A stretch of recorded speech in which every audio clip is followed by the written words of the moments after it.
Neno hili si hivyo. Mambo ni matatu. Ladies and gentlemen, can IBC as currently constituted preside over free, fair and credible elections in the Republic of Kenya? I'm asking that question because the current IBC conducted their first elections during the by-elections which were concluded last week. And most Kenyans raised questions about the integrity of those elections. As a matter of fact, Stephen Kalonzo Musyoka, the Wiper Party leader, has officially announced that the united opposition will formally go to court before Wednesday to challenge the elections results, particularly of Mbeere and Malava. And Kalonzo Musyoka is setting the grounds under which they are going to challenge those elections. According to Kalonzo, there were police interference, there were voter suppression, and voter intimidation. Mbeere North, chungu mzima, wako na uchungu mwingi. Watu wa Malava, yaani Ruto alitumia polisi kazi yao ni kusaidia magun wahuni.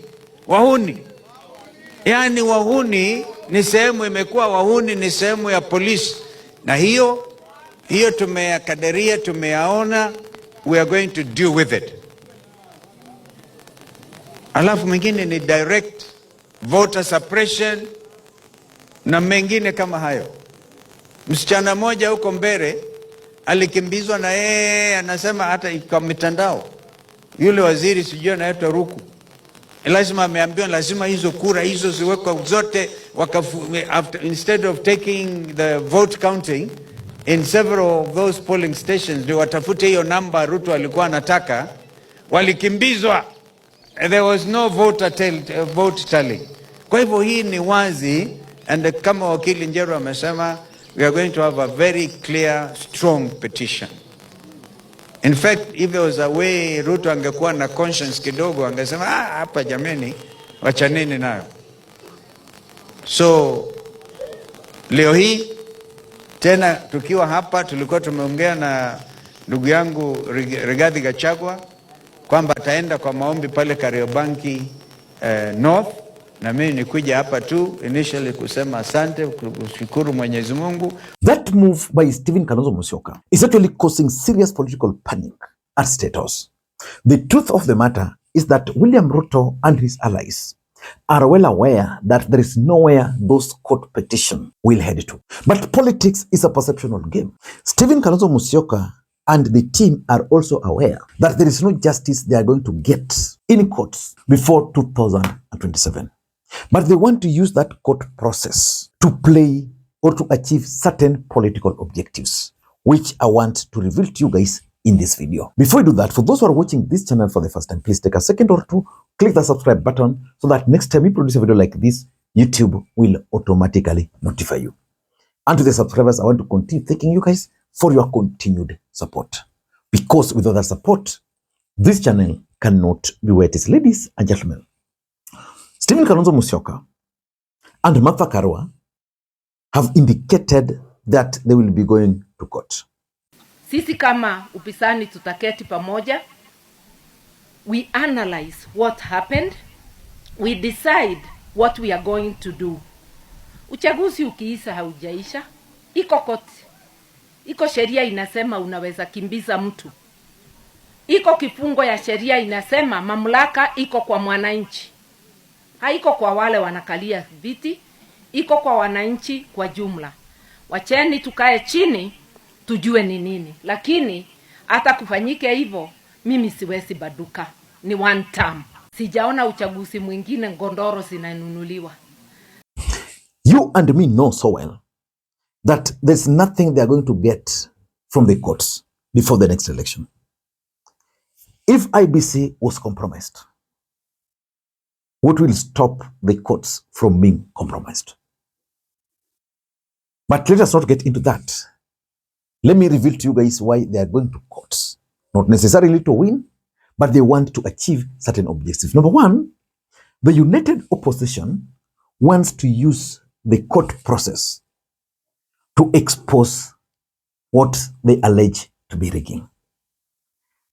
As a matter of fact, and this is something which I don't know how it can be stopped, there was a lot of voter bribery. A lot of government resources were used in those two by-elections. But for Malava, I'm starting to think differently. I think that Ndakwa guy just did a good campaign. I've been following his campaigns. But for Mbeere, I've been trying to think about it. How a CS could go and take charge of a polling station. That's clearly a ground for the results to be nullified. So they want to go to courts, and because now they'll have platform to execute whatever they have, they'll be addressing the nation through the courts. For example, if they have evidence of voter bribery, they'll be able to lay it before the public. If they have evidence of voter suppression, then they'll be able to go and explain that to Kenyans. I think what these guys did is that they realized that there were certain strongholds of the UDA candidates, and they ensured that from those strongholds, the votes were actually suppressed. And if the voters were intimidated, if they can prove to courts that we have this guy who went to vote but could not vote because he was intimidated, then the court might listen to them. But the thing is, they just want to use this to expose the rigging schemes. Because one thing I've always told you on this platform, that 2027 presidential elections is not going to be like any other election. It's going to be the most expensive election in the history of the Republic of Kenya. Something also emerged during the by-elections, that it's also going to be one of the most violent elections in the history. So they want just to use it to expose the rigging. Number two, the intention is also to drag IEBC to court. They might not necessarily focus on the candidate. They might not focus on UDA, but they might want to focus on the IEBC. IBC should be put, or they will try to put IBC to task to explain the electoral process, how they acquired the ballot boxes, because at some point, I think that was also an issue. The transparency about the counts, how they are planning to secure the votes at the polling stations. Ladies and gentlemen, I don't know whether IBC will be able to, ladies and gentlemen, I don't know whether IBC will be able to be cornered, because that's exactly what they want. Number three, and this is probably why State House is in panic mode. After winning, they went outside there and celebrated. William Ruto, immediately the results were announced, went to Kiambu and bragged about these results. All UDA leaders from the mountain over the weekend, all UDA leaders from the mountain over the weekend were on the ground. And they were on the ground to brag about the win. The truth is, with this win, UDA and the president got that bragging right. But now, if you go to court to challenge those results, what does it mean? It means you are going to produce evidence that, these elections these guys are celebrating were actually rigged. And politics is emotional. Sometimes they'll be able to produce certain evidence before courts, which will shock the entire country. So that bragging rights will go away. People will start viewing them, okay, kumbe these guys just stole these elections. They didn't win. Because for William Ruto and his team, what they wanted to sustain the momentum from these by-elections up to 2027. Of course, they will also be able to defend their possession and their victory.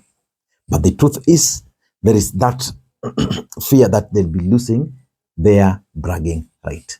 And importantly, which is my fourth point, is that the united opposition are trying to use the courts now to incite the mountain. I don't know, but even me, I was shocked that a UDA candidate could actually win in Mbeere North, just one constituency, where the entire opposition actually camped. So they want to use these rigging schemes because even majority of Kenyans are very angry with the mountain. That for them, they don't want the country to work with government, but when they have the opportunity, they vote for the same government. I've seen a lot of clips online where people are actually mocking the residents of Mbeere North. Now, they want to incite them by telling them, this victory was actually stolen. And the Mbeere North people and the entire Mount Kenya will now come out and try to justify that, look here, guys, as we voted, but the victory was stolen. Ladies and gentlemen, it also boils down to 2027 presidential elections in the Republic of Kenya. The outcome of these by-elections will definitely reflect the 2027 elections. The truth is, William Ruto wanted to use these by-elections to test his campaign machinery. He wanted to use these by-elections to either test whether he can pick with Kindiki or not. Now he has all those answers.